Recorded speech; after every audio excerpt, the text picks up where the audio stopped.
Well, hello and welcome to the Super Connector Show, where I'm delighted to be joined by Simon Raybould, who is a specialist trainer and voice in presentation skills. He's also a published author. You can see 3 books behind you, which I'm sure we'll talk about in a moment.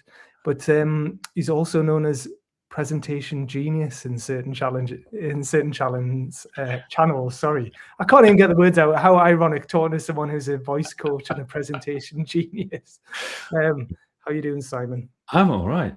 The Presentation Genius brand wasn't my choice. I have to. It's the most egocentric title for a book and a brand and stuff, isn't it? Ever. I love it.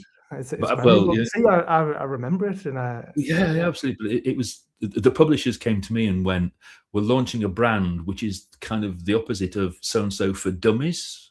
So there was presentation genius, sales genius, marketing genius, and all that kind of jazz. Would I write presentation genius as the first one of the series? So I did, and they made it a bestseller. It was nothing to do with me. It was all down to the skill of the publishers. You're very humble, and I know. Well, no, it's a good book, but they were the ones that did the work. And I thought, given that I've got a bestseller, I'll use it as a brand. Why would you walk away from that as an opportunity? Yeah. No, it's good. Well, I've read the first 2 books. I haven't read the third one yet. We were saying before we went live, so I need to get a hold of a copy of that. But I was also working out that first book. I got a copy of that. It was probably about almost 20 years ago, and that's when I first met you. So that's pretty amazing. I love the fact that we're still talking to each other now. We're still talking to each other. And what's more, I've still got hair.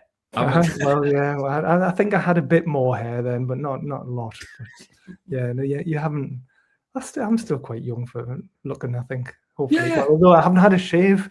This is really bad. Normally, I'm a lot better groomed than today, but I'm slacking today. Tell me, confess, Paul. How many hours stubble is that? Well, normally I trim my beard on a Wednesday, and I didn't trim my beard last Wednesday, so it's coming up a week now. Oh, see, I can't. I just can't. It takes me about 6 weeks to do anything other than look like an overachieving teenager. Well, you did have a goatee beard not that long ago, and I thought that looked pretty good. I think it makes me look old. Well, yeah, I thought it made you look distinguished, but yes, you look younger. You look younger now. Yes.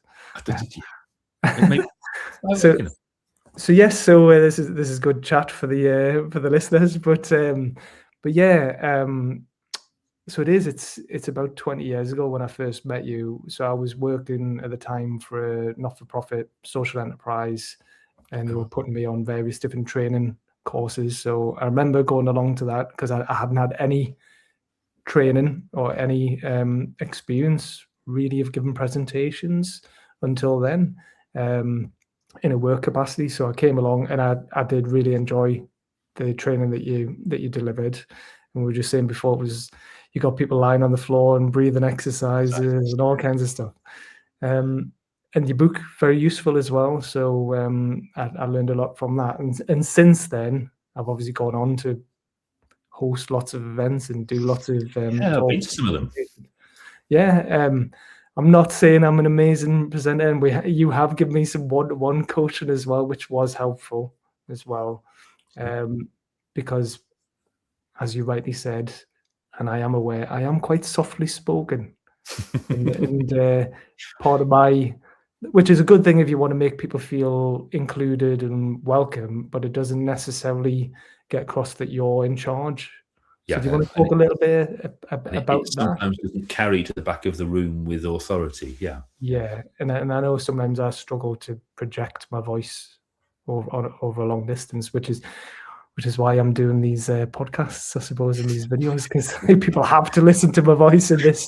It only has to get the 6 inches to the microphone, and that's it. Exactly. Yeah, but it's been a long time. A long time. Lots happened since then. I'm still doing and only doing presentation skills training. That's what I'm a specialist in. There's a lot within that. Obviously, sort of storytelling and all that kind of jazz is the new thing. But I've not flickered. I've not wavered in 20 years. No pivoting, no panicking, no changing. It's always been just about presentation skills and helping people communicate better. Yeah, well, I think that's really good because, it's still something that's really important and also a challenge for a lot of people. I think you'll know better than me the stats, but isn't it like the greatest fear, or one of the greatest fears that people have, is public speaking? Yeah, there's that fantastic stat that it's a disingenuous representation of the statistic, but there is some research that says if you ask people to list the things that they are frightened of, public speaking is higher than dying. Right. Hence the joke, and death came third from a famous book, which suggests that more people would rather be in the coffin at a funeral than giving the eulogy. Now that's a horrible misrepresentation of the statistics, but it does kind of make the point. I'm okay with that. If everybody was happy doing presentations, firstly, I'd about our living, but secondly, those people who aren't nervous when they make presentations, they're the real nightmare clients for me, because frankly, there are only two reasons not to be nervous. One is if you don't care, or two, if you're a sociopath. And I don't want to work with either of those two groups of people, frankly. Yeah, no. Well, okay. So I was going to say, this is the second podcast we've done. So we're working out before, if people want to know a lot more about your background and how you got started, which we will talk about a bit now, but we did a podcast, the Super Connected Show podcast, way back in February 2020. Just before the lockdown. Yeah. Incredible. But encourage people to listen to that as well. But my next question is going to be, what happened next after that for you, if you're delivering training? What happened at the beginning of lockdown? Yeah, 2020. So February 2020. We're talking about what happened in lockdown was that I remember sitting here in front of my computer and just watching the cancellations coming in. Wow. Just kind of an email, sorry, got to cancel, an email, sorry, got to cancel, an email, sorry, got to cancel, which was massively depressing. And I took the opportunity then to start doing some research on new stuff and new material and all of that kind of jazz. A lot of which is now coming to fruition. So that's when I started working on the story making book, because I'm not very good at sitting around doing nothing. I can do it for about 10 minutes on a good day. But as soon as lockdown happened, we went, okay, there's nothing I can do. Then I kind of went into research mode to start getting more detail and even more detail and even more detail, because you probably know, I started life as a research scientist. Yeah. And if I'm not careful, I can go on into full-on nerd mode and just research and research and research and research and research. And lockdown gave me the opportunity to do that with a clear conscience, because I didn't have any clients. It was great, absolutely fantastic. Yeah, well, obviously an awful, situation for a lot of people, but also an opportunity, like you say, to do that, which you maybe wouldn't have done otherwise, or maybe you would have been putting off or doing alongside a very busy calendar. So did it give you that opportunity?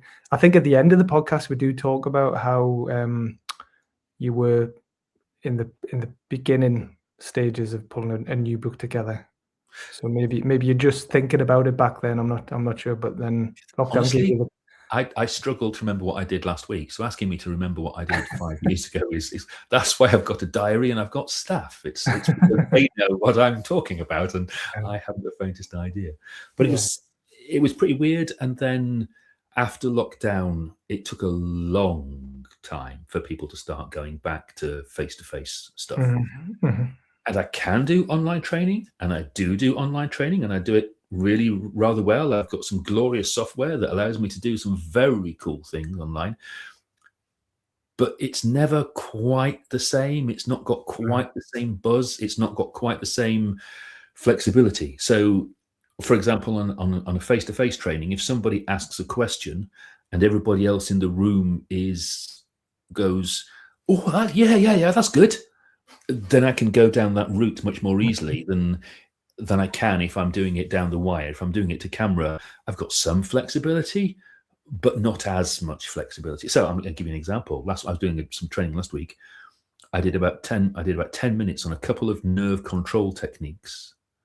And somebody said, can we do more of those? Now, I'd given 10 minutes is you can get some good stuff in 10 minutes. It was right. but I've got about 2.5 hours worth of nerve control techniques. Everyone, yeah, we want some more, we want some more, we want some more. And because I was in the room, I was able to just go, okay, here's another tool, and here's another tool, and here's another tool. I think we spent about 45 minutes. I'd expected to do 10, 15. We spent about 45 minutes looking at a huge range of techniques for controlling people's nerves and all of that kind of jazz. Can do it online, but just so much easier face to face. Yeah. Well, I know that you do come across very well on camera, but I know there is a lot of energy in your presentations as well, and that's deliberate. But you do give off some good energy when you're talking, and you can feel it. You can actually feel it in the room when you're giving a talk, and that's very flattering. The money will be in the usual fivers, non-sequential brown paper envelope left in the usual place. Paul, is that okay? Yeah. But then there's other people who, the energy disappears from the room when they speak. So I've got a bunch of things I'm going to ask you about, right? And I'll get your thoughts on it, right? But do you want to just tell us a bit more about who you work with now, or who typically would come to you, and when and why? About 2/3 of my client base is professional services. Usually when they realize that they've got something coming up that they're not prepared for, and they kind of go, shit, we've got this conference and we want to put our nerds on stage because our nerds know what they're talking about, but our nerds can't look anybody in the eye.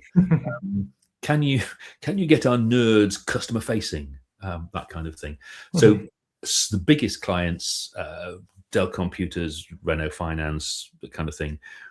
Most organizations are smaller than that. They're quite a lot smaller than that. There may be 20 people, or it could be a team within a local authority.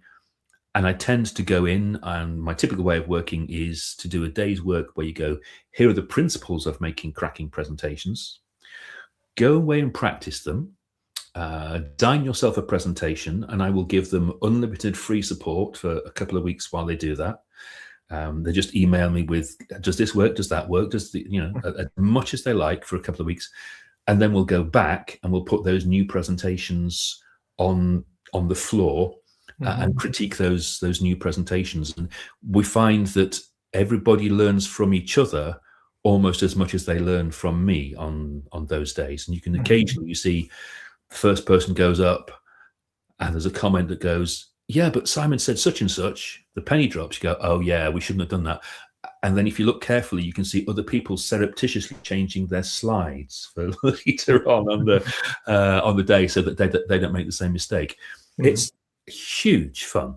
Oh, actually, absolutely the best way to earn a living there possibly is, because I spend most of my time learning what other people do, which makes me great for the first round of a pub quiz. My general knowledge, astonishing. My backup knowledge, not so good. But the first round of knowledge, because I've worked with accountants and then industrial chemists and then cybersecurity people and then environmental consultants, and then you get the idea. But the thing they've all got in common is that they are really, really good at what they do, and they have to talk about it. And then the other part of my stuff tends to be one-man bands and things, and I put on open courses where they can come to me, because that way, excuse me, that way I can keep the prices down for them. So, in fact, that was pretty much when you and I first met 20 years ago. And I've just started doing those again after maybe a 10-year hiatus. Wow. I stopped doing them because the admin was such a pain in the neck, but then software has changed so that it's really easy to sell tickets and all of that kind of jazz, because when I first started, oh God, here's a confession for age. You ready? When I first started out doing this, Eventbrite was not a thing. Wow. I had to send individual invoices to everybody and make sure I got paid. And it was a pain in the neck. Now, of course, it's dead simple. You just create something, an event on Eventbrite or Ticketmaster or whatever you're using, because there are better and cheaper alternatives to Eventbrite these days. And jobs are good. All the admin is done for me. But honestly, it is. We laugh so hard we cry sometimes. And that doesn't mean it's not hard work. I really work people very hard on these courses because they're paying me good money to be better presenters. But that doesn't mean you can't have a good time when you're doing it. Famous last words. Well, if I would encourage anyone who's watching or listening to this, I would encourage them to, well, hear you speak. I know you've spoken at our events, our platform events, and our startup scale up week events, but definitely book onto one of your courses if they want to learn how to be a better public speaker, just improve their communication skills. I was going to get it the plug in at the end, but we've got it in. Oh no, let's get it in now. Let's get it in now. Well, because it does matter, doesn't it? Like you say, there's so many people who are really, really good at what they do, but they find it difficult to communicate that in a way that's understandable by others that need to understand that information. And not just understandable, but actionable. So Yeah. I'm going to risk flying quite close to the knuckle. Yeah, right. Not this one of your events. So I'm being very careful so that you can't identify who I'm talking about. But one of your events, I remember talking to one of the speakers at the coffee break. They didn't know who I was or what I did. Shocking. And we had a conversation. They went, I loved it. It went so well. It was absolutely brilliant. It went absolutely. It was lovely. It was fabulous. It was just brilliant. I'm going to take this up for a living. It's brilliant. Well, they said their talk was so good. They said their talk was all right. brilliant. So they thought they were amazing. Yeah, absolutely. And then 2 months later, I had an interesting conversation with them over coffee, saying, "And how many leads did it generate? None." I don't care how good you think your presentation is. If it has generated no interest and no action, it's not an effective presentation. And I'm all about the presentation working and moving the needle, as it were, and having something happen. Yeah. Now, apart from the fact that their definition of a great presentation was very different from mine because it was bloody awful, but even if it had been cool, if it didn't do anything, then there's a question about why you're doing it, if that makes sense. Yeah. And I'm all about it's got to do something. It's got to be worthwhile. Something. Oh, is that your end or mine? My end. The puppy's just started barking. She's all right. Someone just came into the house. But anyway, she's gone now. I don't know why I asked if that was your end or mine, because I don't have a dog. I knew exactly. It's the parrot behind you. No, yeah, because it's Hang on. If you want a parrot. Oh, hey. I've got a stuffed parrot. That's not real, is it? This parrot is nailed to the perch. It is. Okay, I'm going to ask you about props. I was going to ask you about this anyway. Have you ever, because you've got your parrot on your book and you've got a parrot there, have you ever dressed up as a pirate with a parrot to deliver a presentation? Have you ever dressed up as a character to deliver a presentation? I have used all kinds of props, depending upon the gig. But in my head, because the presentations are all about getting something to happen, there is a risk that if you use the dressing up thing, people remember the dressing up rather than the message. Yeah. So I'll give you an example. A couple of times I have finished gigs by playing the cajon, the Peruvian box drum. Oh, yeah, I've seen it. Yeah, you're very good. And all people remember going, "Oh, you're the cajon guy." Yeah, but they don't remember the stuff that led to that cajon. So I don't anymore. I have used props. For example, I've used a white coat because I started out life as a research scientist, or I've used glasses or sunglasses or whatever. Quick change props. I've never used a costume because it takes too much faffing about and it gets in the way from the audience's perspective. Unless you are unbelievably slick, it gets in the way. But at that point, the slickness with which you change costumes becomes the thing that the audience remember. So I spent, when I was touring as an actor at one point, I did a one-man show called Rescue Speaking. I played 11 different characters in this thing. And one of the bits of feedback I got was how clever it was that my 11 different characters all looked different and stuff. They couldn't remember a damn thing about what the characters did or what they said. They were just so obsessed with how I had managed to change character and persona by just changing a scarf and you get the idea. Yeah. So. No, you just reminded me of. I think I did skip through the last podcast that we did way back in 2020, and there's a bit in it where I talk about a guy called Derek Sivers, who was a successful entrepreneur, public speaker, author, philosopher, but he used to be a professional clown. There's a famous video of him online where he takes to the stage dressed as a Pierrot type clown, and I mean, it's very striking. It grabs your attention, and it made sense for the talk that he does. But that could have just totally bombed. It could have been funny for the first minute, and then yeah, absolutely. So if it serves the message, great. If it's to serve your ego, less good. If you see what I mean. But don't get me wrong, I'm a fan of props, particularly if there are props that you can leave behind with an audience. So, for example, if God help you, you're pitching for work, and there are 6 companies, all some kind of pejoratively, I'm going to put my air quotes around this and call them a beauty pageant. The kind of thing where the winner of today's competition will get £200,000 investment, that kind of thing, or whatever. If you can have a leave behind prop, then that's a really handy way of using the prop, because the first problem you've got there is actually being remembered at the end of the day after somebody has sat through 2.5 or 3 hours worth of pitch presentations. If you can give people something as part of the presentation, then they go, why have I got a brick of leg? Oh, yeah. So a 3D prop in particular really sticks in people's heads. If you can't do a 3D prop, a 2D prop will work. If you can't do a 2D prop, then you should be able to do a 2D prop, and if you pay me money, I will help you design one. But the point is that you've got to have some way of being memorable. And props are useful for that kind of thing in those circumstances. So it's all about does it serve the message? You see that quite often on Dragon's Den, where people deliver a pitch and then they hand something to the dragons, and sometimes that works really well, sometimes it doesn't. It depends on what it is, obviously. But and whether it works or not. I can remember one thing when they did that and went, look, here are our indestructible ride-along suitcases for children.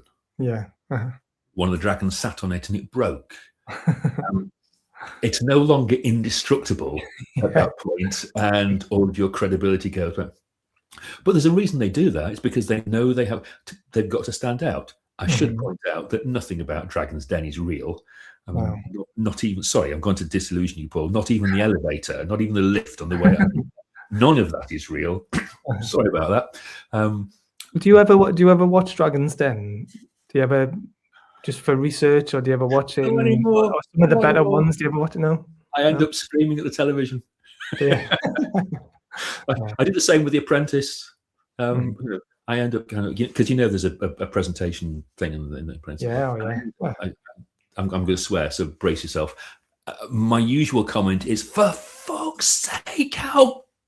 Oh no, I think the ones on The Apprentice are terrible. Some of the ones on Dragon's Den, you can just see it. I know it's heavily edited, but sometimes you can just see it.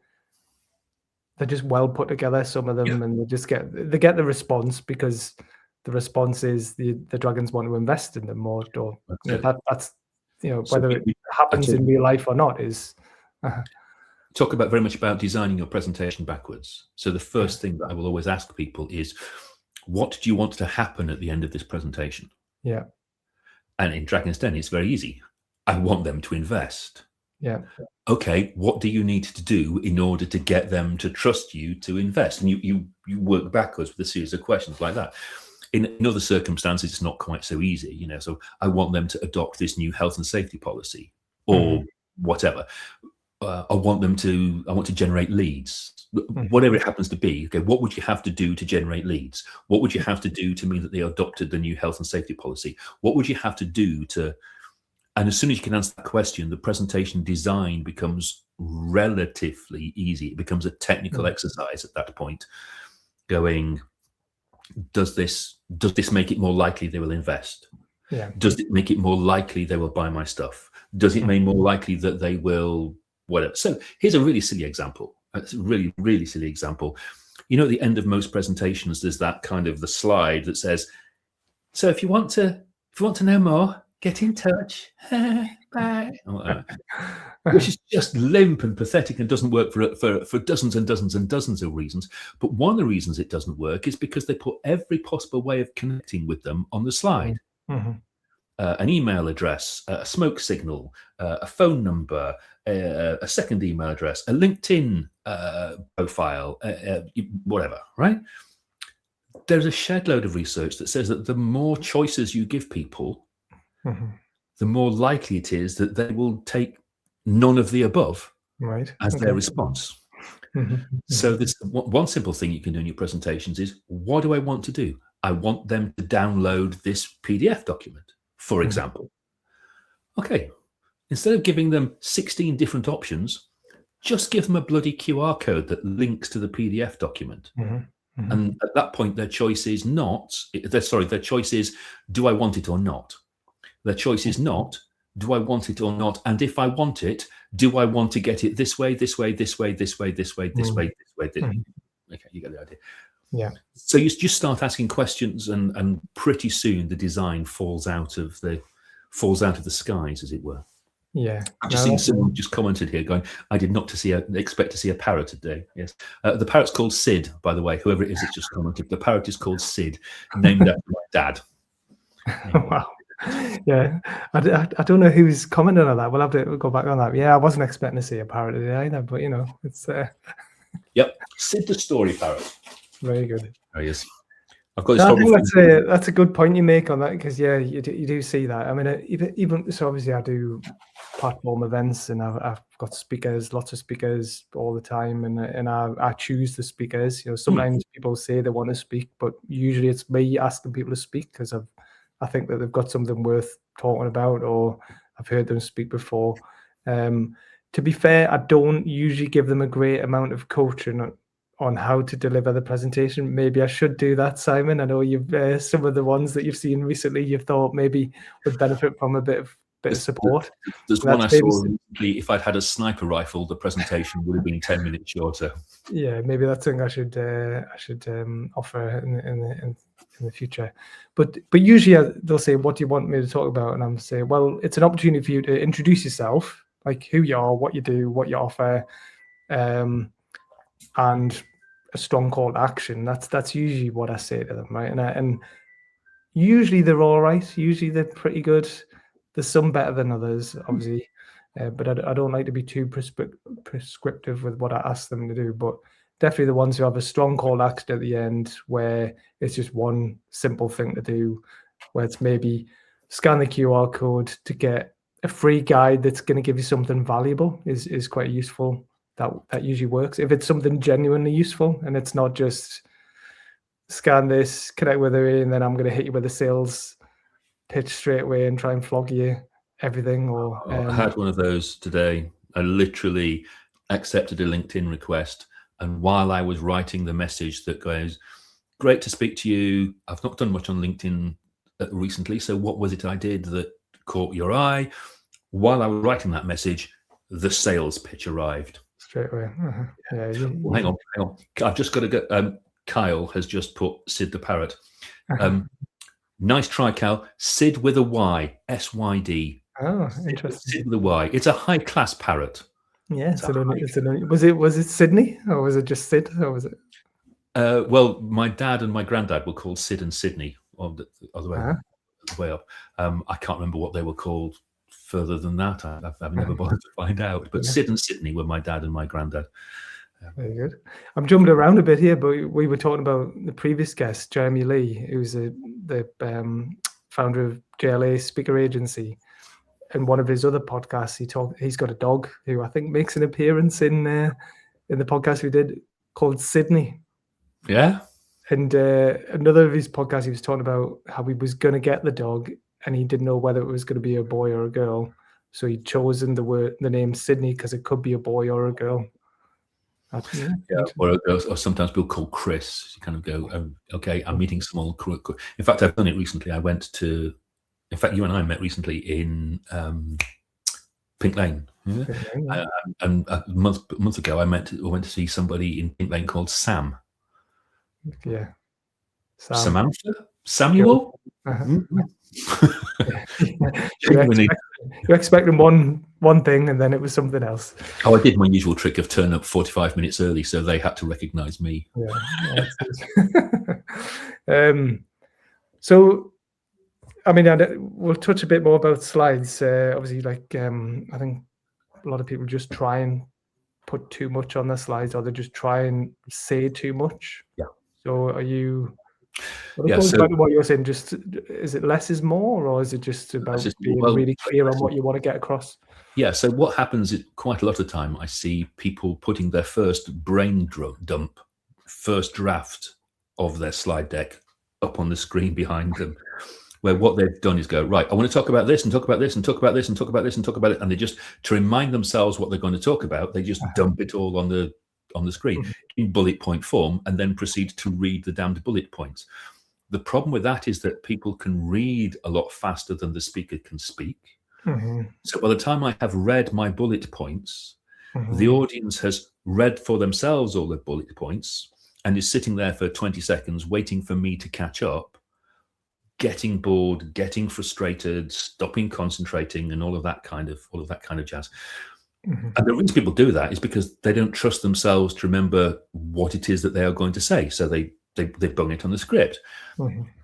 Better alternatives, just notes would do. No one's going to shoot you if you have to use index cards. Yeah. I mean, it's better not to use index cards because of the Oppenheimer effect. I'll explain that in a second. But index cards where you just glance down at your notes are better than having the damn thing on the screen behind you, because then your audience, you're competing with your slide for your audience's attention. But index cards will do. Better still, use presenter view in your PowerPoint. So you've got your notes on the laptop in front of you, and they are different from what the audience sees up on the screen behind, so that you've got your notes there if you need them. Or better still, just rehearse the damn thing enough to be able to do it without having to have a script in front of you. Apart from anything else, scripts don't work. Scripts sound scripted. Yeah. Can I go all nerdy, Paul? Is that? Of course you can, yeah. Of course okay, right. Okay. So nerd-wise, right, and I'm going to simplify, and I'm going to offend everybody who's really into this kind of thing. But long story short, English is two languages sitting on top of each other. There's the Norman stuff, which was all about written communication because they were in government, and then there's the Saxon stuff. And I'm going to swear, so brace yourselves. The Latin Norman stuff tends to have complicated word structures, such as the word commence, and the Anglo-Saxon stuff, which has a verbal heritage rather than a written heritage, that doesn't have the word commence in it at all. That has the word start. So as soon as you start writing a script, you end up with phrases like, "Oh, the commencement of the project, we discovered that," well, who's going to listen to that? What you need is the Saxon version of when we started. Or the silly example I'm going to give you now, I'm going to swear, so brace yourself. The Latin version goes, there was a degree of intercourse involved in, well, no, the Saxon is fuck, right? And it's much more accessible, it's much shorter, it's much more conversational. It's the words you would use in real life as opposed to the words you use when you are writing. Yeah. So if you're writing a script, writing scripts is bloody difficult. Because unless you're very, very, very talented at it, you end up writing a document with complicated words and complicated word structures, and it sounds like a written document being recited by a Dalek. So you want to rehearse it to the point where you don't need the damned script, so that you can, for lack of a better term, semi-improvise around what you are saying. I don't mean make it up as you go along, but semi-improv. so that you've got a note on the screen in front of you to remind you to talk about so-and-so, and you know your stuff so well that you can talk about so-and-so for 35 seconds to get your message across and then move on to the next thing. Does that make sense? Yeah, no, that's good.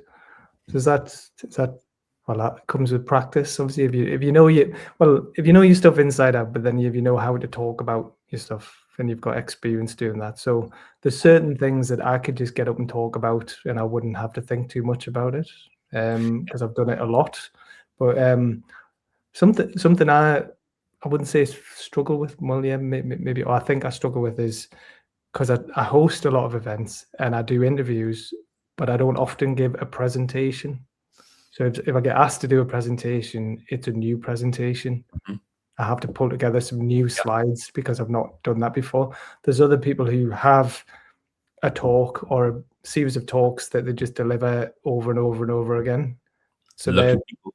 Yeah, lucky people. But you know what I mean. You'll have seen them where that's their job to just deliver the same presentation at multiple conferences and events and sales pitches and whatever.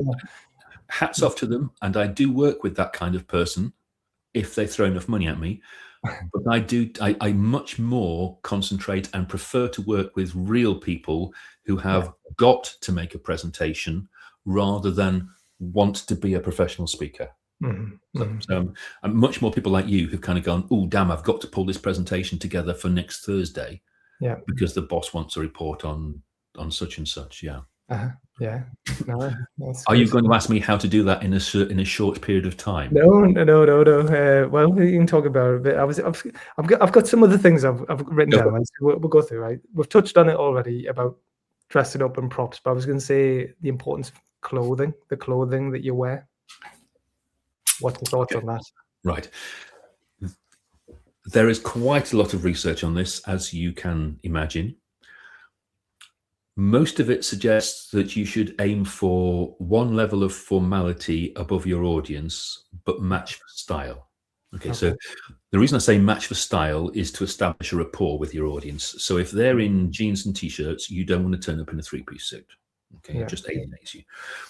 But the reason the research says one level of formality above them is to give you a degree of authority and credibility. So if they are in scruffy jeans, you would turn up in smart jeans. If they are in smart jeans and a shirt, you would turn up in proper trousers and a nice, classy shirt. Whether you would go as far as a shirt and tie these days, I don't know, because there's a degree of formality that we've abandoned, as it were, that kind of thing.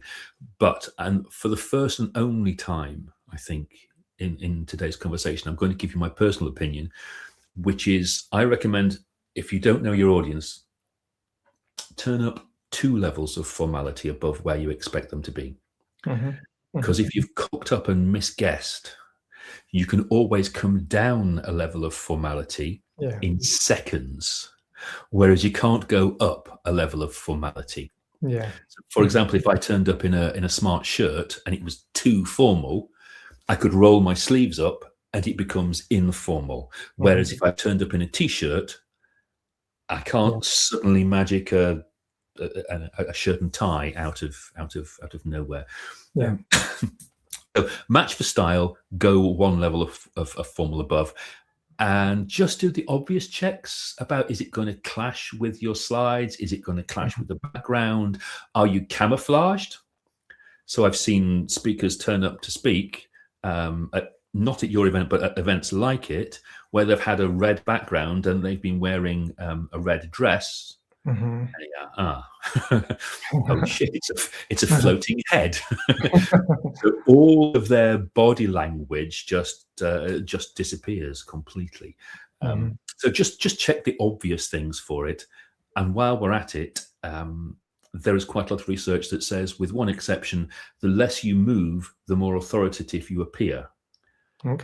Now, if you're wearing clothes that float about and dangle and, big earrings, so as soon as you turn your head, you're not just turning your head, you're turning your head and things wobble all over the place. That starts to make you look a bit like you're moving. So just just err on the side of caution if in doubt. And I've just seen you've got a quick question. Have you? I don't normally respond to questions, but go on if you can say it, let's do it. Quick question for you wrap. Have you ever coached an AI in public speaking? Some challenge you describing no one to speak with. So, would you be opening with AI presenters? I'm not quite sure what that means. Would I be happy teaching an AI to present? If so, only a really intelligent AI, because most of the ones I've met so far have been really stupid. And come Skynet, when they hit sentience, I'm going to be first on the execution list for having said that, I'm sure. But what there is, interestingly, are some nice AI coaches. Right. Sitting inside PowerPoint, for example. I've forgotten the name of it. As soon as we hang up, it'll come to me. But you can actually give your presentation to PowerPoint, and there is an AI sitting inside PowerPoint that will look at your speed of delivery, the number of times you use and all of that kind of jazz. It'll look at whether there's variation in your pitch to keep your audience interested and that kind of jazz. You do have to take its results with a huge, great pinch of salt. So, for example, conventional wisdom, and therefore AI, will tell you that you should never go in a presentation. These are called filler words. The jargon for them is disfluencies.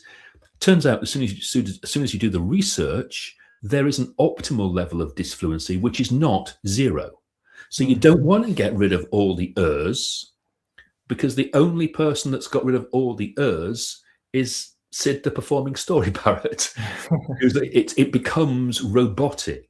And depending on the nature of the presentation, the optimum level of disfluency changes, but there is always an optimal level of disfluency. It's somewhere around 5-7% ish for a live presentation. So if you are always well, the thing is, okay, that's too much. But similarly, if I had thrown at you and never stumbled my words, that would have looked artificial as well. So take the AI input with a degree of what it's called. The Microsoft one is what it says on the tin. Speaker coach. There you go. I knew I'd remember the name. Somebody's beating me to it. This is good. We don't normally get live interactive comments, but live interaction comments. Thank you, LinkedIn user. I don't know who you are, but thank you, LinkedIn user. Normally we get comments after the broadcast is cut out, so that's good. It's coming. So we'll respond to all of these as well afterwards as well. We're going to reply to them. So with a bit of, take it with a pinch of salt, but it is there. My experience of it is that the process of rehearsing with the AI is more useful than the AI itself. Because it forces you at least to sit down, shut up, and go through your presentation, rather than what most people try and do is the first time they make a presentation is the same time as the audience sees it. And that's a hiding to nothing. Even if just going through it 2 or 3 times, once even is better than nothing.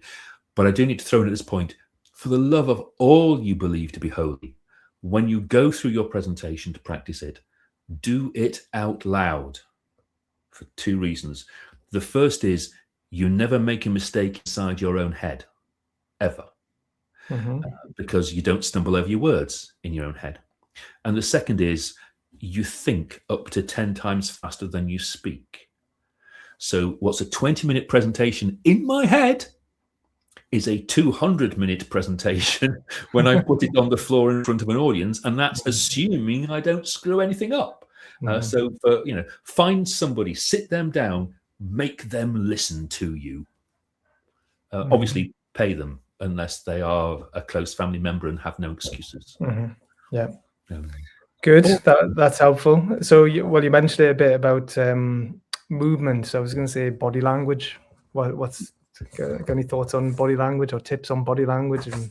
The main one is not to worry about it. That's it. It's as easy as that. Some people pace a lot, don't they? Some people move backwards and forwards a lot, and sometimes too much. So do you remember I said the less you move, the more authoritative you will be perceived as being? There's a question there of how authoritative you want to be perceived versus how accessible you want to be perceived. Yeah. Now, I'm a 6 foot tall white bloke, and if I'm working at the front of a relatively small room, I tend to move a lot in order to make myself look less in your face. Whereas if I'm working on a bigger stage, I tend to stand stiller because I want to exude more authority, if that makes, if you see what I mean. Now, pacing depends on why you're doing it. If you are doing it because you are nervous, obviously the audience picks up on that. If you are doing it because you have linked it to something you are saying, then the meta language, which is the proper term for body language and all that kind of jazz, because that includes facial expressions and all that kind of thing, the meta language reinforces your message. So if you are, for example, talking about, I used to do this and now I do that, and it becomes a journey across the stage, that sits in your audience's mind as a progression, a movement, and it becomes a good thing. But if you are just pacing left and right and left and right, it becomes a distraction. The question that most people ask me is, what should I do with my hands? And the answer is, what would you do with your hands if you were talking to me in the pub? Now, some people wave them around. Okay, okay. So if you're a Fozzie Bear on the Muppets on LSD or something, you wave your hands around. There is a distraction. I've got tools for that. But most people, gesticulating naturally is the way forward. If you find you are moving your hands too much, just put something in them. So, for example, I sometimes give people a pair of my glasses to hold, and I tell them they're massively expensive glasses, so don't break them. Don't, one of the reasons, when it's fair, they are expensive glasses, but one of the reasons they are expensive glasses is because you can't break them, which is why I'm brave enough to give them. And as soon as you put them in somebody's hand, they stop waving their hands around quite so much. Yeah. And it becomes a much calmer presentation. The same goes for clickers. The same goes for your pen if you're going to write on the whiteboard. Again, it's all about horses for courses. It's, does this movement get the message across better? If yes, make the movement. If no, don't make the movement. But for most people who are normal people who have to present, the risk of starting to think about your meta language means that there's so much going on in their heads, they are more likely to start making mistakes and stumble and all of that kind of jazz. So the only people I generally recommend start to worry about the meta language are performers or people like me who make a living out of it, who have got to get it nailed. Yeah. But if it's normal people, if you'll excuse normal me, people. Yeah, worry about it far less than, as a rule of thumb, if somebody is advertising it on LinkedIn or on Facebook going, the secret tip to so-and-so and so-and-so and so, the more hype there is in the advert, such as the secret tip to mastering the body language on stage and making audiences love you, right? The more hype there is, the more likely it is to be complete and utter bollocks. Yeah. So you'll see stuff on LinkedIn, on Facebook going, only 7% of meaning is in the words you say. 93% comes across in the body language and facial expression. Bollocks. Utter bollocks. I mean, even the guy who did the research that they are bastardizing, he just screams whenever that happens, and he's written so many articles and been on the BBC and stuff saying this is not what the research says. Shut the fuck up with this stuff. So there's so much hype about body language. It is just, sorry, I'm starting to rant and froth at the mouth. No, this is good because it ranting is always marketable, but it's never useful. It depends on the nature of the presentation of the talk, the purpose of it. Yeah, it's just horses for courses, isn't it? So yeah. I think you've seen him before, but I know Brad Burton, who's a motivational business speaker, he moves around a lot because he's very high energy, and he's usually the opening keynote to hype people up. Like that's his job, is basically to get people g'd up and excited. So it makes sense for him to do that. Then I can think of other people who are more maybe like money people, like finances, investors. They don't tend to move around like that. They do tend to be very sort of calm, steady. assured, confident. You know, that's the way they are. One of the best examples of a sorry, one of the best examples of a speaker was a lady. I don't know if you saw her first Newcastle started with, a lady called Amber Ray, and she talked about the inner monologue or dialogue in her head of the two sides of her brain. So she was like, she was moving from one side of the stage to the other. So she was like, what if I do this? I really want to do this. This is my future. And she was talking about this, like painting the picture of this utopia. And then she stepped to the side. She was like, but what if it fails? And people think I'm stupid and it's all going to go wrong. But then she kept moving. And that was really, really good. Because it reinforces the message. Personally, this is a personal thing. I would have done it just by turning. This will be great. No, it won't. Yeah. So that I move less on stage. But that's a personal interpretation. But that's perfect, because what she was doing there, the movement mapped to the message perfectly well. And that's what it's all about. Does it get the message across better? Have you come across the book and the phrase, does it make the boat go faster? I've heard about it. I haven't read it, but I've heard you mention it a couple of times. Something, Olympic rower. Basically, the question is, does it make the boat go faster? If it makes the boat go faster, Olympic rowing. If it makes the boat go faster, do it. If it doesn't make the boat go faster, stop doing it. So does an extra hour in the gym make the boat go faster? Yes, we'll go to the gym. Does going to the pub on a Friday night for 8 pints make the boat go faster? No. We'll stop going to the pub on a Friday night for 8 pints. And the same is true of whatever you're doing in a presentation. Does it make the boat go faster? Does it make people more likely to act upon the thing you want them to do? If yes, do it. If no, don't. But don't overthink it, because as soon as you start to overthink it, your brain goes, oh my God, I've got to take 3 steps to the left and turn 12 degrees to the right. Oh, shit, I've only turned 11 degrees to the right. Shit. And you forget what you're supposed to be saying at that point. Well, that leads us on nicely to gesticulation. So you've just done some really good examples of that for anyone that's watching this. Thoughts on that? Can you gesticulate too much? I mean, what you've just done there, you've emphasized certain things and you've demonstrated really, really well with your hands, and it added to what you were saying. But some people just like wildly gesticulate, don't they? So if you find you wildly gesticulating, the trick with the glasses will putting in your hand will slow you down. But by and large, gesticulation is part of body language. Yeah.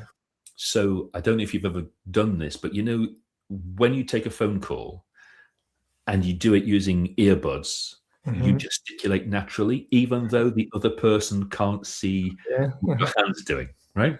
It's because the way we move is intrinsically a part of the communication process that we are doing.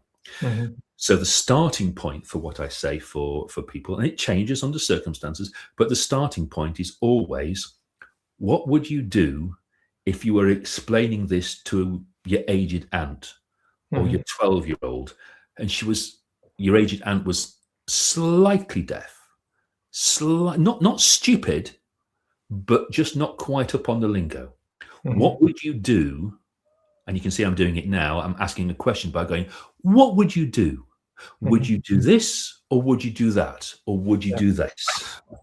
So I'm creating the pictures with my gesticulations, just to visually add to the thing that you are talking about.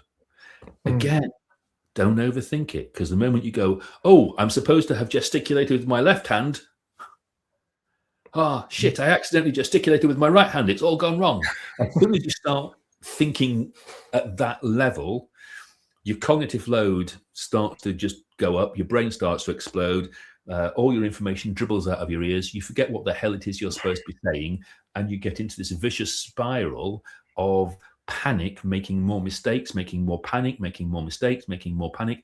And there is an example of gesticulation which illustrates that point I'm making. I mentioned a vicious spiral, and it's not, if all you're doing is listening to me, this is not going to make any sense at all. But if you're watching the video, you can see that I'm doing a spiral, repeating spiral gesture with my hand to add to what it is that I'm saying. Okay. And I've written out a lot of things here. What about your stance? Because I remember when I came to your house and you did some coaching with me, I thought it was good. You got me to like step into role as the presenter or the host, which I thought was really good. And right. I don't necessarily do it as, but when I think about it now, I do kind of enter host front mode of the room from the side, and it is like I'm stepping into that host role. So this is a short-term fix rather than a long-term one, but a very useful tool for people who go, I just don't know what to do, is to create a performance version of themselves or a stage version of themselves, an avatar of themselves, if you like, and go, okay, so this stage Simon, let's call him Stage Simon. Stage Simon knows what to do. How would Stage Simon stand? Okay. And you step into that role. I don't know if anybody's ever noticed, but if I come to your events, don't say a damned word. Not a word. I am awful at the networking stuff, always leaving it to other people to ask the questions. Most people don't know I'm there. But if you put me on stage, the whole persona changes because I step into the role, I step into the function. And in fact, there's a team member I've got called Claire who swears she can see something change behind my eyes. She's, I've known her for 15, 20 years, 25 years now, and she'll take the piss left, right, and centre out of her friend Simon, but wouldn't dream of mocking Stage Simon because that's a different man. That's a man she doesn't know. That's a man who is behaving in a different way. So you step into it, and then you get off the stage and you step back into your normal personality. So there's a difference between simple Simon, let's call him, and Stage Simon. Stage Simon knows what he's doing because I've kind of gone, right, what would a presenter who knows what they are doing do? I stand there. What would a presenter who knows what they're doing do with this slide? Oh, they do this. And it works because it's much easier to talk about somebody in the third person and solve other people's problems than it is your own. If you could solve your own problems, you'd have solved them. It wouldn't be a problem. So what should I do is a really hard question. What should that person over there do? That's a much easier question. And if that person over there is the pretend version of you, you've now got a role you can act, if you like. I'm not saying that you want to go through your entire life. Masking is the technical term for it, because it's exhausting. But it's a bloody useful tool for novice presenters to get themselves up and on stage. I have forgotten what question that started. No, that was good. Yeah, I think we talked about it in maybe either in the last podcast or definitely when we did that training together. I talked about Beyonce has an alter ego. She called her Sasha Fierce. So like that's the character, the like badass, loads of confidence, get on stage is going to be a different person because off stage is a bit more. I'm sure she's very confident off stage now, but like in the early days, she needed to step into that. The story goes that when she first went solo, she would literally throw up in the wings with nerves and stage fright. And at the beginning of her career, Beyonce never went on stage. Sasha Fierce went on stage. I don't know. I've never met Beyonce personally. I don't know how much we need to worry about that, but I think she's doing all right. I think it's worth whatever. She's done all right, good on you, lass. You've got a couple of bob. But definitely, I think the whole, I was going to say, preparation before you give a talk as well, how important that is, because some people need a lot of like build up, or they need like they can't talk to anyone before they go on stage. They're in the zone and they're like they're a nightmare. They don't want anyone interrupting that. And then others need a bit more relaxation and a lot more chilled, and they're talking to people, but they're still using that to get into the zone. So thoughts on that? Tips on that? Yeah, just ask yourself whether you are energized by people or by silence. Now, I'm clearly energized by silence, and I want to be left alone as I get my head into the game. I know other people, though, who want to be distracted or who want to talk to people because it gets their energy up before they go on stage. Mm-hmm. Another way of doing that is, if you don't want to use the people, just create yourself a playlist. Yeah. So I've got a very specific playlist that gets my head in the right game before I go on stage. I can't always use it. I can't always play it. But even just humming a couple of tunes from it sets me up as in a condition, as it were. But crudely speaking, it depends on the person you are. And I know that that's going to really hack people off, because answers where I say it depends, that's really unhelpful. So the simple technique then is to ask yourself, am I energized by people, or am I energized by silence? I am simplifying horribly, but that's a starting point for you to have a conversation with yourself and go, what should my pre-presentation ritual be? Yeah. Well, I know that so the platform events, or any other events that I organize, I love talking to people. Hosting the events, I get a lot of energy. When it's all over, I'm buzzing and I've had a great time. But before the event begins, I do need time on my own. So I usually get up earlier than normal it's usually on a Friday when I do it. So I normally get up at 6:25 on a event day. I normally get up at 6, right? So I'm up, I'm ready, got everything prepared, head to the venue. I like to get to the venue really, really early. So people aren't supposed to arrive till 9. So I like to be there for 8. I like to have everything all set up, the laptop set up, all the slides working, banner stands up, room how I want it. I like that done ideally by 8:30, before anyone else arrives, because people start arriving from 8:45, and I don't like it if people come in early really and start talking to me, because I'm still trying. I need a bit of time to myself, and I usually like to keep people out of the room. So do you use a checklist? I'm guessing. Well, in my head, it must be. I'm guessing there's one in your head, but yeah. I mean, I literally use a written checklist still, but you're saying you use a checklist in your head. In my head, but I mean, it doesn't. I can cope with it if it doesn't go to plan, and definitely sometimes you just have to just roll with it. But I do prefer it when I've got a bit of time, bit of peace and quiet to myself before people arrive, and then it's almost like I do, like, right, I'm going to go out into the room and I'm going to start networking. I'm going to be talking to people and making sure people are having a good time, but I need that silence time. So I literally have a checklist called Ties and Flies. Okay. And I will go through the checklist and go, have I checked this? Have I checked that? Have tick, tick, tick, tick, tick, tick, tick. And it depends upon the gig as to how paranoid you are about the checklist. If someone's paying me $5,000 for a gig, I'm going to have a paranoid checklist, which includes things like walk the stage to find out where the squeaky floorboard is, because there is always a squeaky floorboard, and it's usually where I want to instinctively stand. It also includes things like, have I checked that my microphone batteries are full? Have I checked that the range of the remote control clicker actually reaches the laptop that I'm supposed to be working, all that kind of stuff. But for other gigs, for quotes normal people, that checklist could be something as simple as, have I got the right number of handouts? Have I checked that the screen that I'm going to be using in the boardroom has an HDMI cable? Because if it hasn't, you're screwed. That kind of thing. Or if it's got a Wi-Fi connection, have I checked that I can connect to the screen using the Wi-Fi? Sidebar, avoid Wi-Fi connections to screens like the devil. That's a separate conversation. Always go for a hardwired HDMI cable if you can. Simple things like, have I got parking?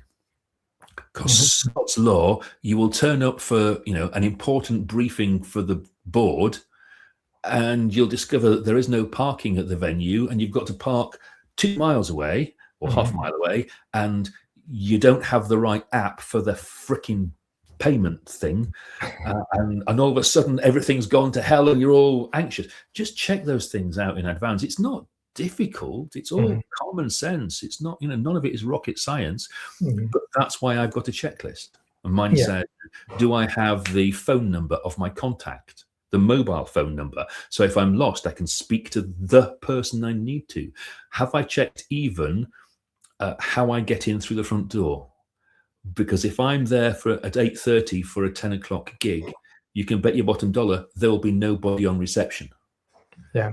Little things like that. It's all about making your life easier, and so a bit of preparation, so they less surprises, and you've got less things to worry about, and absolutely, you can focus on the message. Yeah, I'm over the top compared to most people who just need to go, have I got the right number? Have I charged my laptop? Because nothing undermines your credibility halfway through your presentation nearly as much as going, oh, sorry, does anybody have where's the power? Mm-hmm. That's it, you're gone, you're sunk. No matter how good your content is, if you have to stop for that kind of technical cock up, then I can't help you. It's too late at that point. You should have checked those things beforehand. Yeah, paranoia is my middle name. Paranoia, yeah, it's your middle name, but it's keeps you sane. So yeah, and honestly, the checklist is just because no matter how good I think I am, there's always a chance I'm going to forget something. Yeah, so have it written down. I've got one more, maybe two more. It's just about the importance of smiling when you speak. Does that help? Is it better to smile? It changes your voice. It changes your voice. So even when you are presenting on the phone, or even when the audience can't see you, smile, because it lifts your voice. So let me give you a demonstration. Now, this might not work. It depends upon how good the loudspeakers are in the laptop that people are listening to this with. If you've got earbuds, this isn't going to work. But here's my voice without smiling. And if I recite the alphabet to you now, it just goes A, B, C, D, E, F, G, H. Whereas if I smile and now recite the alphabet and go A, B, C, D, E, F, it's just got a little more bounce to it and a bit more energy. A, B, C.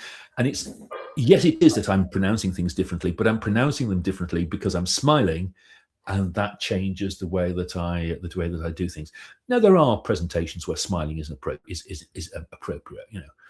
We're gathered here to say goodbye to our beloved friend so and so, and a big beady smile is not appropriate, because big beady smile is never appropriate for somebody having died. But you get the generally speaking, a nice soft smile is important. Soft smile. And sometimes it's not appropriate to be smiling, as it depends on the message again. But if you're grinning away and it's a really sad, upset. Yeah, we're £5 million in the red. Yay! That's not going to work. But it's, as a rule of thumb, it's just a shorthand way of lightening your tone of voice. And even if you're not smiling on the face, there's just literally just thinking about smiling changes the way your voice sounds and the level of energy in your voice. Yeah. Okay. So pretend to smile. Pretend to smile on the inside. Yeah. And then finally, I was just going to ask about diction and accents. Oh, right. Brace yourselves. I'm going to get all nerdy. Right. Okay. Accents aren't a problem. How easy you are to understand is. So if your accent makes you hard to understand, it means that your audience is spending some of their mental energy. The jargon term is cognitive capacity. Let's just call it mental energy. They're spending their mental energy on translating what you have said. It's a kind of a soft version of speaking a foreign language. I don't think in Spanish. So if somebody speaks to me in Spanish, I have to translate it in my head into English. And by the time I've spent my brain space translating their Spanish into English, I've not got the content of what they were saying, because they've moved on to do something else. I'm making it sound like I'm a much better Spanish speaker than I am. I'm not, but you get the gist.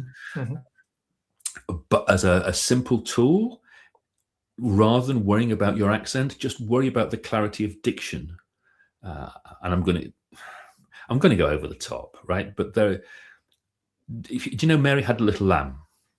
Yeah, that's right. Okay. Yeah. One way of warming up, which is completely over the top, unless you've got an important gig, is just to recite Mary Had a Little Lamb 4 times. The first time you do it straight. The second time you stick your fingers in the side of your mouth and pull sideways like hell. The third time you push so that your lips form a vertical rose type thing. The fourth time is straight. So this is not going to work if you're just listening on audio, but if you're watching, it goes like this. Mary had a little lamb, its fleece was white as snow, and everywhere that Mary went, the lamb was sure to go. Mary had a little lamb, its fleece was white as snow, and everywhere that Mary went, the lamb was sure to go. Mary had a little lamb, its fleece was white as snow, and everywhere that the lamb was sure to go. Mary had a little lamb, its fleece was white as snow, and everywhere that Mary went, the lamb was... You should be able to hear that the fourth time is clearer than... and it's just because I've warmed up these muscles here.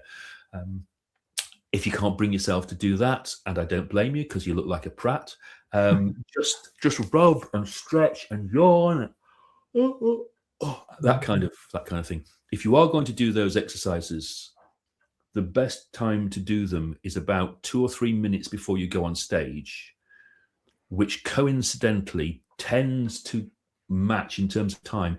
It tends to match when the previous speaker is wrapping up.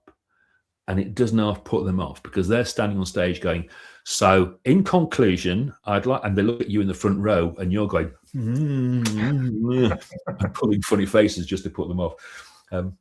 But just do them in the loo, or just put your hand over your mouth and pretend to yawn and something to make your diction clearer. Yeah.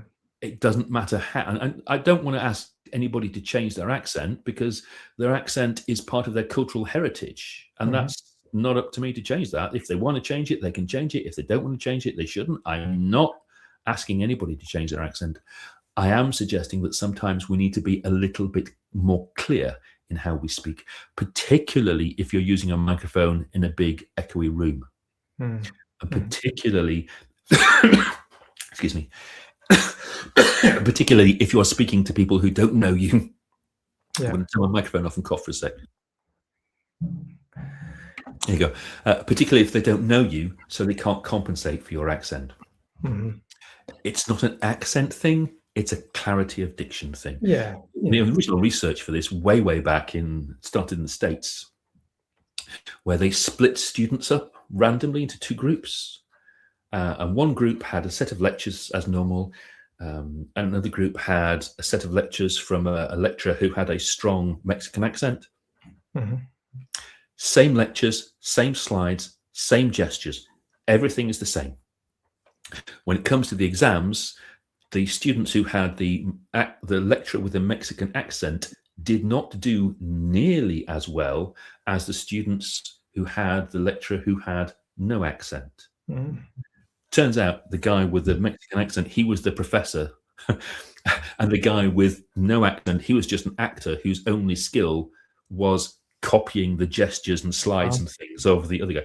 He literally did not understand the words he was saying, but he was a better speaker and a better teacher because the audience didn't have to spend their time fighting past the lack of clarity of what this guy was saying. We now know it's not his Mexican accent that was the problem. It was the fact that people were having to think harder that was the problem.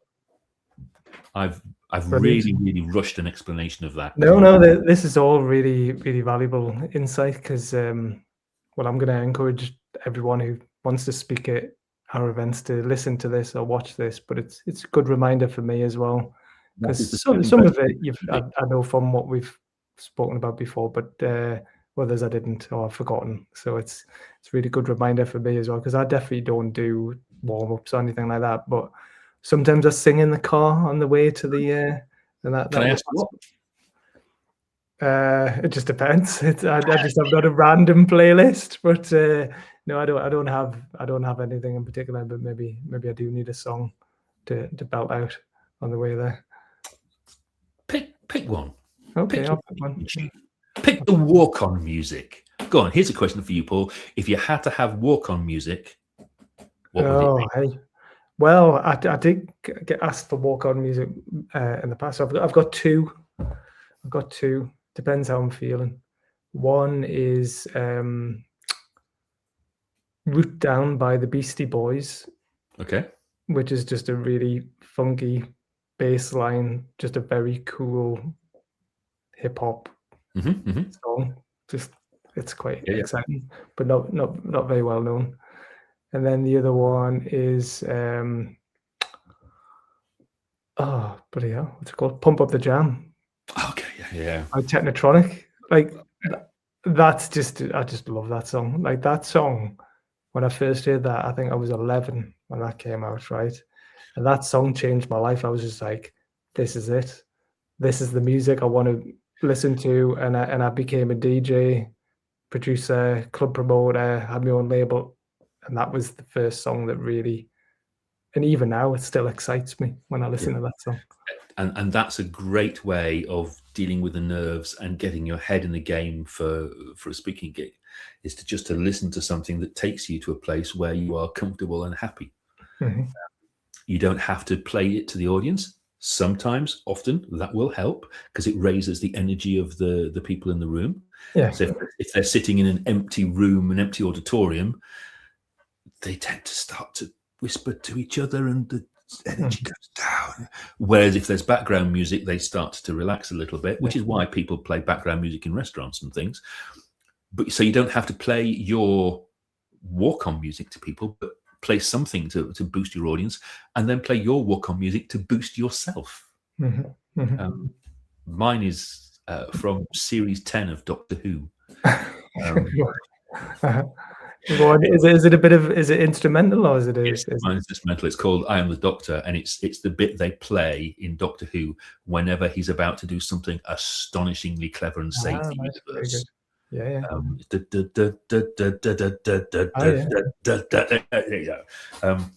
Can we edit that from the? Oh, I love it. Brilliant. Did you say that was your last question, Paul? I'm happy to go on, but no. Is there anything else? They were all the questions I want. I suppose we've been here an hour and 15. If there's anybody, I know exactly. I was going to say, is there anything you wanted to add or anything you wanted to flag up or tell people about that you've got? Actually, yeah, there's a rant I want to have, if that's okay. Go on. Yeah. There's a lot of people pitching at people going, tell stories. Just tell stories. Just tell stories. I was going to say, what about stories? Power of stories. Stories are a useful tool in the same way as slides are a useful tool, but they're not a silver bullet. So just randomly throwing stories at your audience does nothing except either bore or entertain them. It doesn't move. I want to talk. This is why the book's called Story Making. I wanted to call it story using, but that was such a crap phrase, I abandoned it. I really want people to think about using stories in their presentations rather than telling stories in their presentations. And so what that happens, well, as soon as you start doing that, you take out the first 10 minutes of most people's presentations when they go, let me tell you my story. And they usually go, here's a little bit of background about me. But basically, it's just a chronology of what they've done and how they've got there. And it doesn't serve the audience for reasons, well, just for reasons. All it does is just burn the audience's capacity to pay attention. I want people to listen to a story and go, does that story serve the point I am making? So if I've gone, everybody should have first aid training, if that's the point I'm trying to make, everybody should have first aid training. If I can then go a story, for example, so-and-so had our training and only 3 days later, somebody collapsed on the street and they did CPR and saved that person's life. That's a story that backs up the data point I'm making. But stories about, how I climbed Kilimanjaro backwards with bare feet while sticking spoons in my eyes because I'm hard. I mean, what does that do for an audience? It just proves that that person's done something that normal people can't. Yeah, you get the idea. Right, rant over. No, it's good. It's good. You just tell them, use them. Do you like, or have you ever watched Mad Men? I've watched a couple of episodes, but I've not really got into it. It just not through any choice. I just never got around to watching it. Why? No, I love Mad Men, but there's Don Draper, the charismatic, like the main character for Madison Avenue advertising executive. there's a really famous scene, one of my favorite scenes, where they're pitching the Kodak, what was known as the carousel. Okay. So if you remember the old, like, yeah, where what was it, like the slides with Yep. the photos on, Yep. and it would go around and it would project the image on the. So he's, if you Google Mad Men the Carousel, it's just a brilliant example of storytelling, because he's talking about the carousel, how it's taking you on a journey, it's going backwards and forwards throughout time, and he's bringing up these images of his marriage and his kids and this happy time and whatever. And it's an emotional way of doing it. And by the end of it, the people he's pitching to are like crying, and they're like, because I think that, if I remember rightly, they weren't sure whether to go with their company or someone else's. But at the end of it, they're like, right, okay, we're going to work with you now, because it's so powerful at getting the emotion across, that it's not just a projector, it's a time machine. Yeah, I like that. But the thing is that you don't need to have a long story either. You can get a story into 2 sentences. Mm-hmm. So brace yourselves. I'm going to just let my ego off the record for just a moment. When I did my TEDx, my TEDx is exactly the average length of a TEDx, 12 minutes, 30 seconds. Yeah. In 12 minutes, 30 seconds, I burnt through 14 stories, because I used them as tight illustrations of things, rather than doing a one long waffly on it goes story. But I honestly don't care how people use stories, so long as they consciously use those stories, as you've just identified Don Draper doing. It was a conscious choice, rather than just a throw a story at the audience and pray. Yeah, because in Mad Men they used to do that a lot. It was like, oh, we're going to lose this deal, bring in Don Draper, and Don Draper would save the day, because he would tell some story, some powerful, charismatic story. I'm going to have to go back. Is it Netflix or iPlayer or? I can't remember. It's probably on Netflix. I don't know, but it was on BBC when it first came out. And if you search for the Carousel Mad Men, that's got it. Okay, it'll be on YouTube somewhere. Yeah. Now, Simon, I love it. Oh, it's always a pleasure talking to you. I know this is a bit more business, presentation focused, but I just love talking to you anyway. We had a great conversation in the coffee shop last week. Can I just do an official shout out to Corinne, my wife, the tea fairy? Yes. Because while we've been online, she has sneaked in twice. Oh, well done. I didn't even notice. Refilled my tea mug. So there's a reason I married her. It turns out that is it.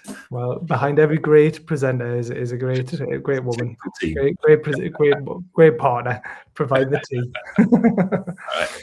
Excellent. Right. Well, if anyone wants to find out more about you, obviously you're on LinkedIn. We'll put links underneath here. But what's the best way for people to get in touch with you if they want to work with you? LinkedIn is a good starting point, or simon@presentationgenius.info. Somebody else had the .com, so I couldn't get it. So it's simon@presentationgenius.info, or LinkedIn. I think there are about 4 Simon Rayboulds on LinkedIn, one of whom is a Canadian baker. So don't start talking to him. He doesn't know anything about presentations. Nice chap, nothing about presentations. Amazing. Love it. Right. We'll leave it there then. Thank you, Simon. All right. Take care. See you soon. Bye.